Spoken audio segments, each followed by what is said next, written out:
Good evening everyone, it's Chandrakala, and in last class we were discussing about torque or moment of force. Similarly, today also we will continue that same topic. After the clockwise and anti-clockwise moment of force, some examples are given in your book.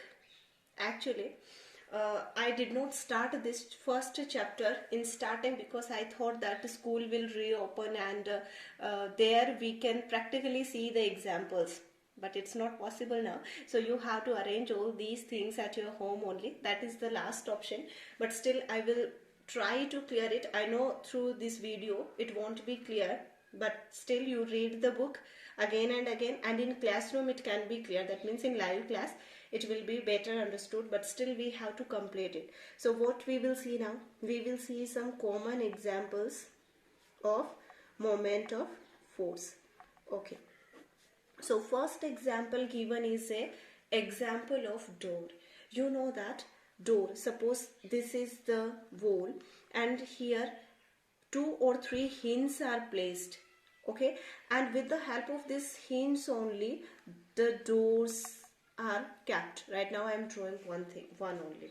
Okay, you have to imagine it because in this 2D it's not possible. I know it's difficult to understand, but we all have a door at our home right now, so we can see, as I have already said, that these examples, most of the things we will get at our home. So if we will sit peacefully and if we will think about that, then we will understand it.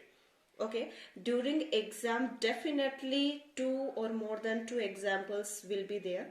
This chapter looks as a small chapter, but it has a great application in your text paper, that means your exam paper.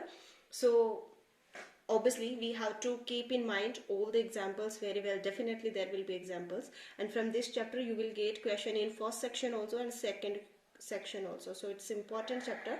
So what we have to do is, we know that this is the door and it is placed to the or attached to the wall with the help of hinge. Okay, so the first thing is the handle of the door is placed at the last point. If you will see the handle, you know handle, so for a door the handle is placed at the last corner.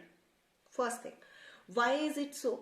Because you will apply force here. Suppose this is the handle, you are handling it and you are applying the force. So here you are applying actually the force to open it and close it, and this is your pivoted point. That means this is your line of action of force. That means you are applying force in this direction. This is your line of application of force or line of action of force, right? And these are the fixed point. That means this is the perpendicular distance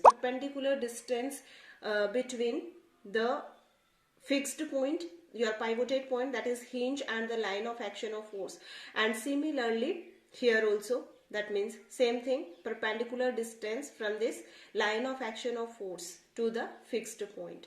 Now the handle is kept at the maximum distance. This is distance D, this is distance D.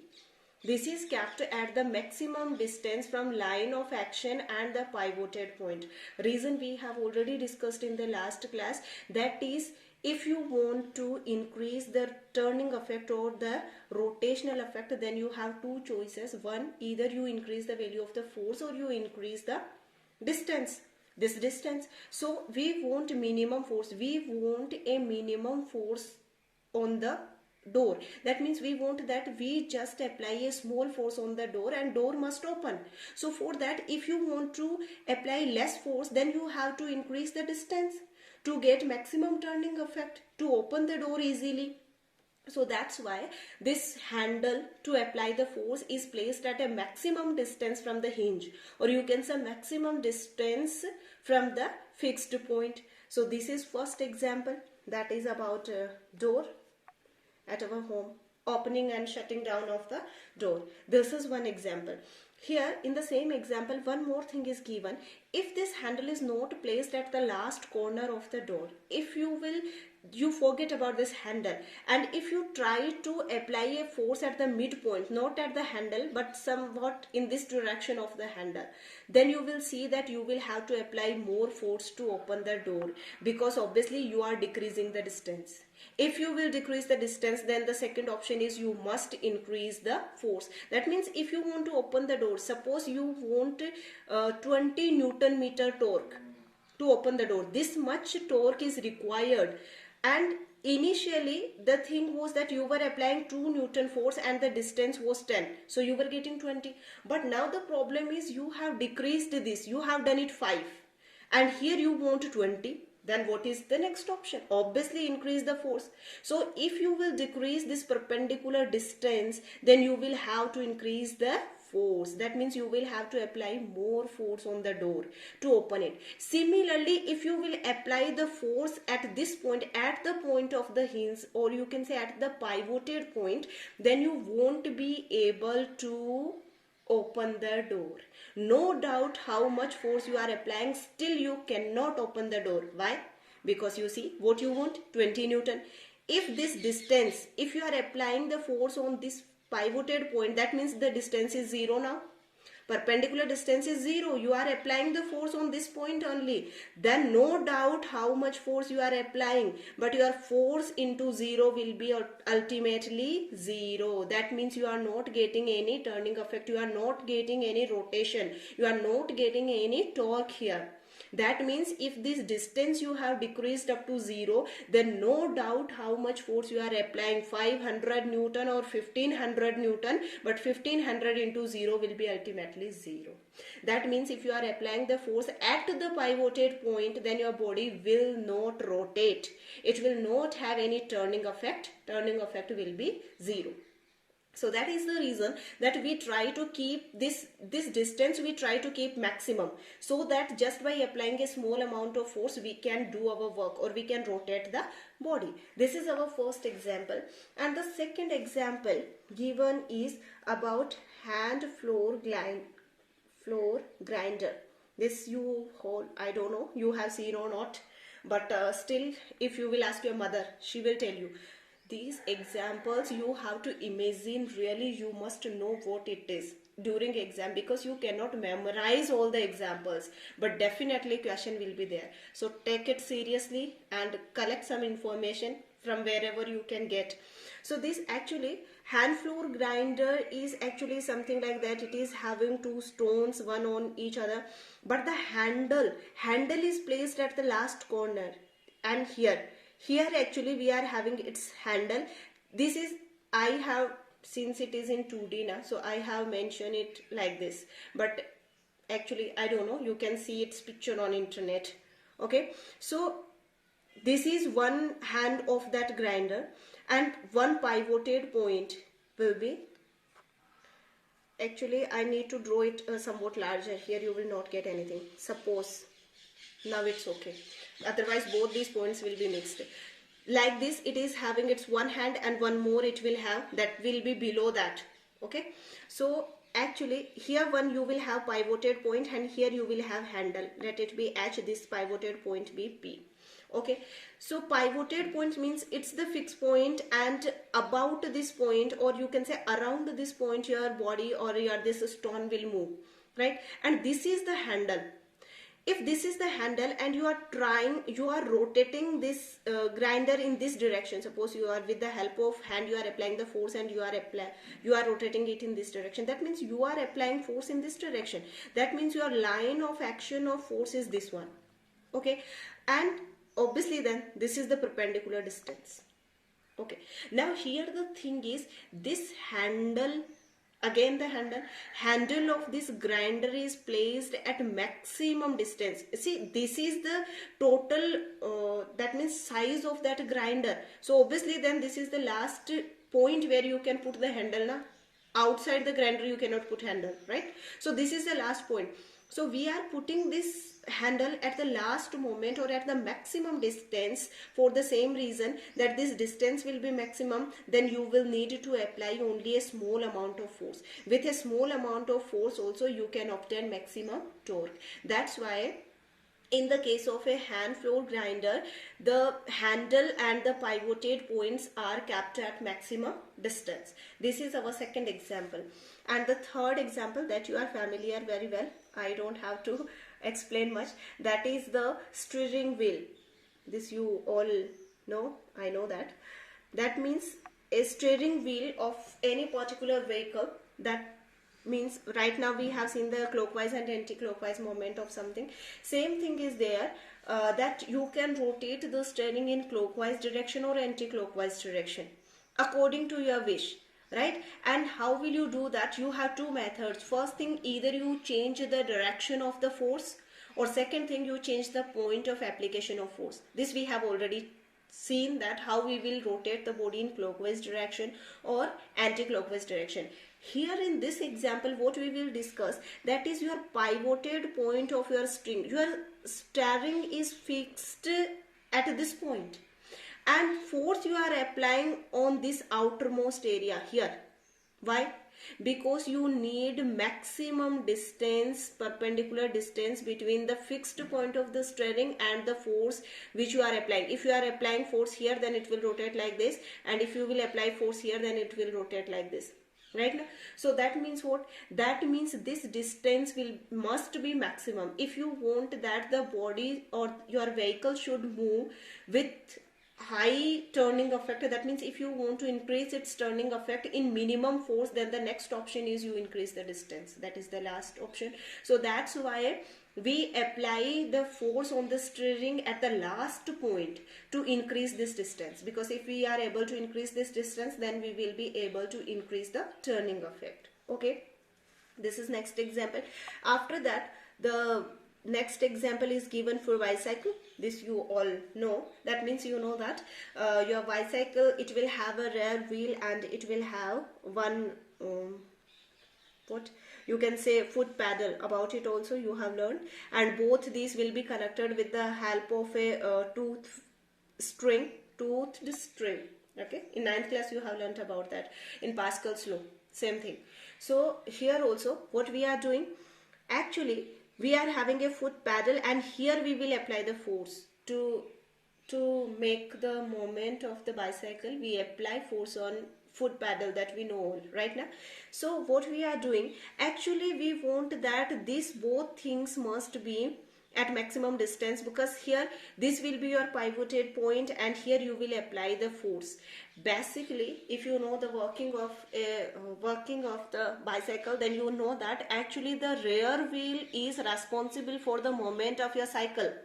Your front wheel moves just because of the moment of the rear wheel only. This will kick a rotational or a linear motion. That means, you see, when the wheel of a bicycle is moving, in that condition it is doing linear motion also, and it is doing translational motion also. This we have already seen, that it's possible that body can simultaneously, it can do linear motion also and translational motion also. So here also same thing is happening.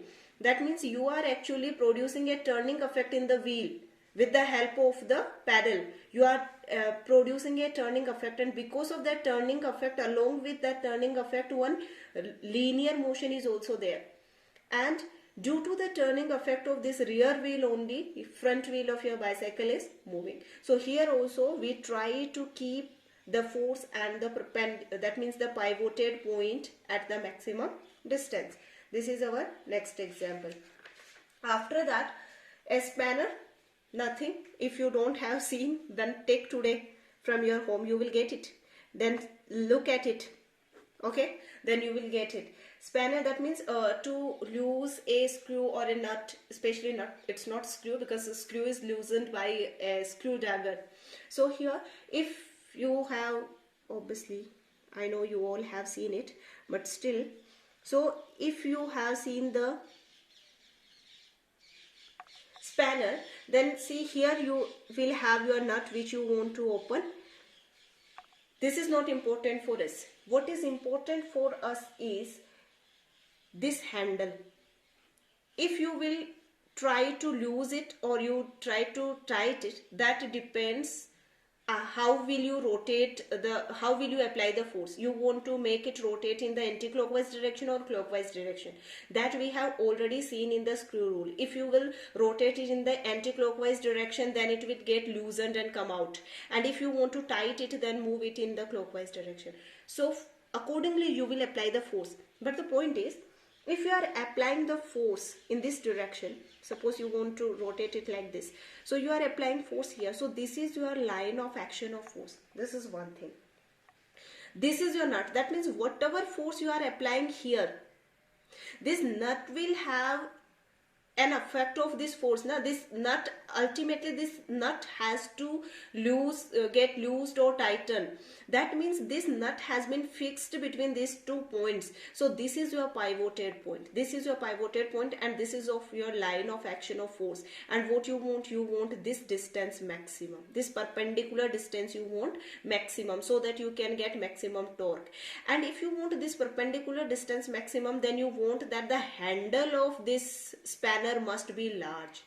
As much as large distance you can increase of this handle, by the same amount you can increase the turning effect. That means your torque. So generally the spanners has large handle to it, just so that within minimum efforts or minimum force we can get maximum result. Result means here moment of force.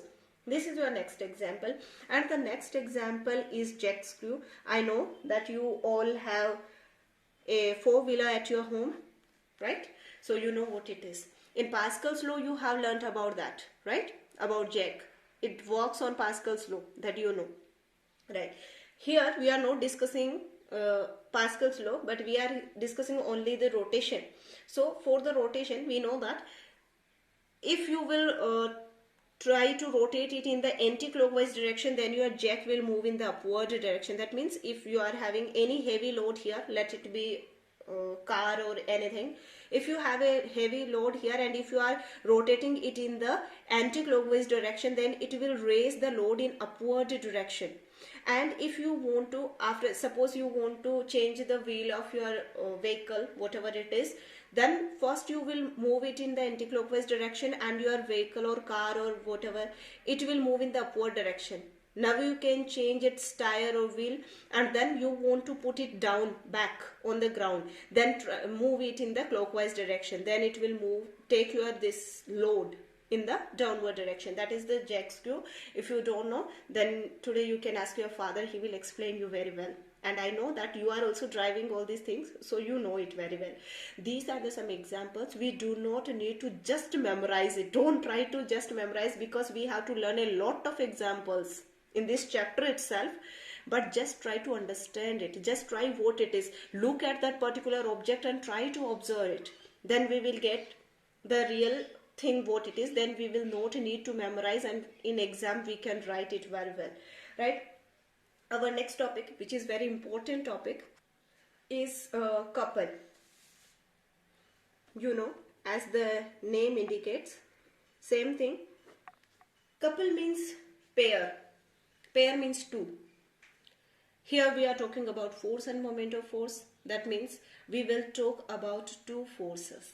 That means actually, really, if we want to rotate a body, we cannot rotate it by a single force. Right now, till now, we were discussing that, okay, one force is acting on the body and one fixed point is there. And with the help of this one force and this perpendicular distance, we can produce turning effect in the body. But really, it is not so. That means if you want to produce a turning effect or complete rotation of that particular object in clockwise or anti-clockwise direction, minimum you will need two forces. More than two forces are possible, that we will see in some time, but right now minimum two forces are required, because see, two things are there, and here everywhere action reaction law will act, right? So before this, for the turning effect or rotation of a body, we know we need a moment of couple, not a moment of force, but we need a moment of couple. What does moment of couple means? Actually, we need minimum two forces, F1 and F2. Minimum two forces must be there, then only your body will rotate. Right now we have seen some examples. Whatever examples we have seen, there we discussed only one force. But we did not discuss one thing, that is, at the pivoted point one more force acts, and which is the reaction force of your force. For every action there is an equal and opposite reaction. Third law of motion. If you have two objects, but the necessary condition for action reaction law is that bodies must be two. That means action and reaction, both forces cannot act on a single body. That is one problem. But here we are having two bodies. One is the object and we ourselves. We are applying the force now.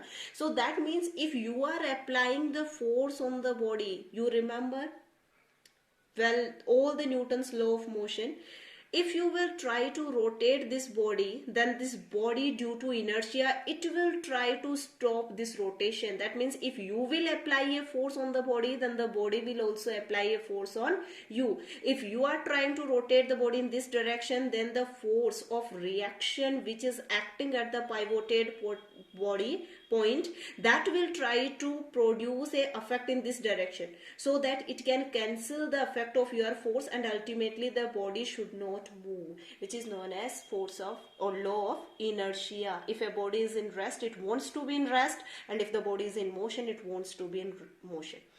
But still, in all the examples we have seen that the body is rotating. How it is happening?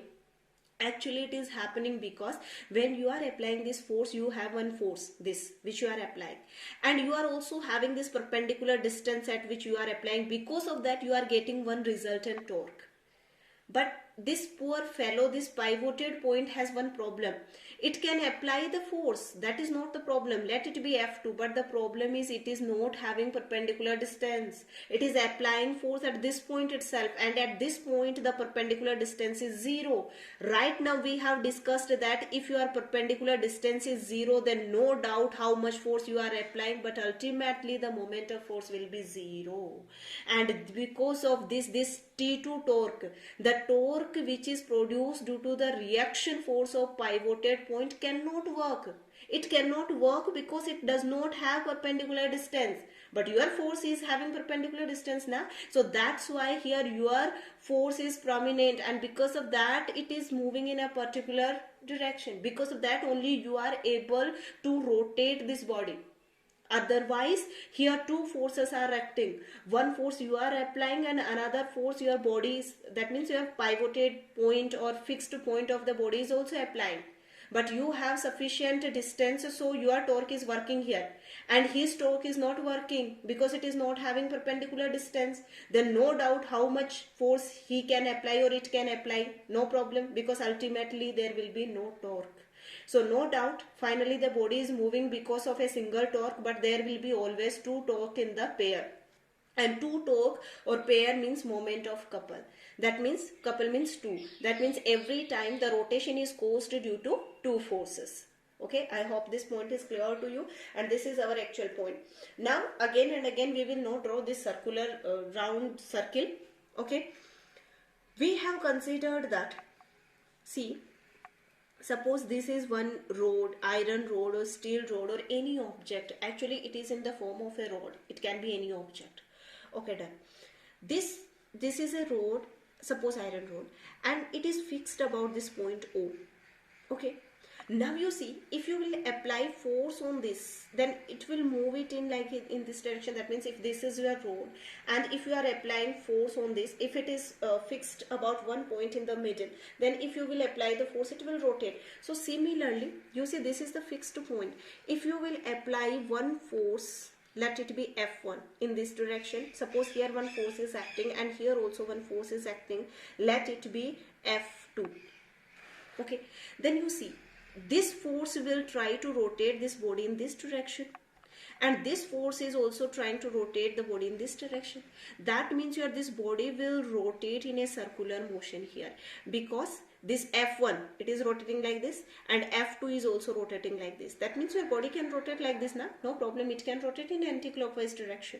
Okay, that means, and next thing is this force can be equal also. That means if it is F, it is F. It's possible that this is 10 Newton and this is also 10 Newton. No problem. That is not the problem. So that means what? That means this is our concept, that if you want to rotate a body, if you want to produce a turning effect, then there must be two forces acting on the body. But both those forces must rotate the body in the same direction. Then only your body will be able to rotate. You just see one more example. If this is the body, this is the force, this is the pivoted point, and this is the force. Now you see, this force will rotate the body in this direction and this force will rotate the body in this direction. So here also one force is rotating in this direction and the second force is also rotating in this direction. Then no problem, the body can rotate now, because both the forces are trying to make the body rotate in the same direction. So the body can rotate. Now you see one more case. You see here, this is the pivoted point. if one force is acting here and if one force is acting here, now you see the condition. This force will rotate the body in this direction and this force will rotate the body in this direction. If this distance is same, that means if it is the midpoint, if this distance is same and if both these forces are same, then they will cancel each other.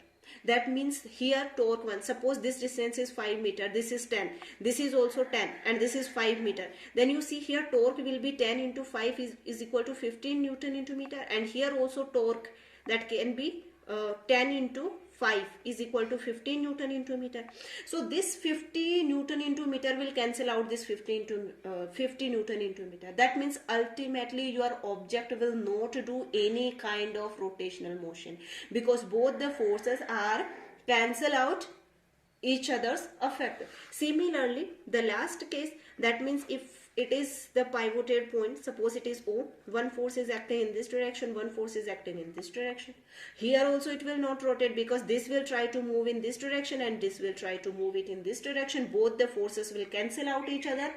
But the condition is these both distances must be same and both the forces must be same. If one force will be more, then ultimately you will get one resultant force here and ultimately the body will move in a particular direction. Similarly, if this force is more, then no doubt one force is acting here, but ultimately the body will move in a particular direction. That means what? That means two forces are acting on the body, and if this distance is equal, that means suppose this is the midpoint, then the body will be. So till now we have learned how to calculate the moment of force.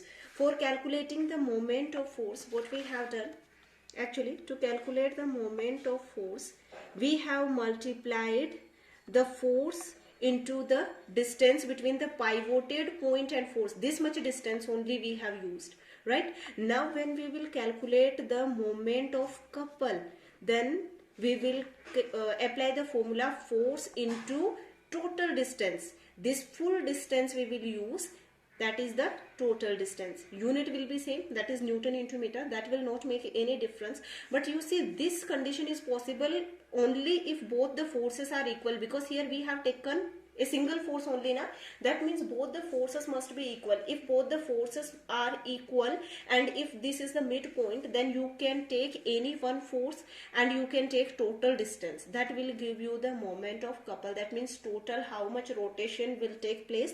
That will be given by this formula. Rest of the things we will see in the next class. Thank you.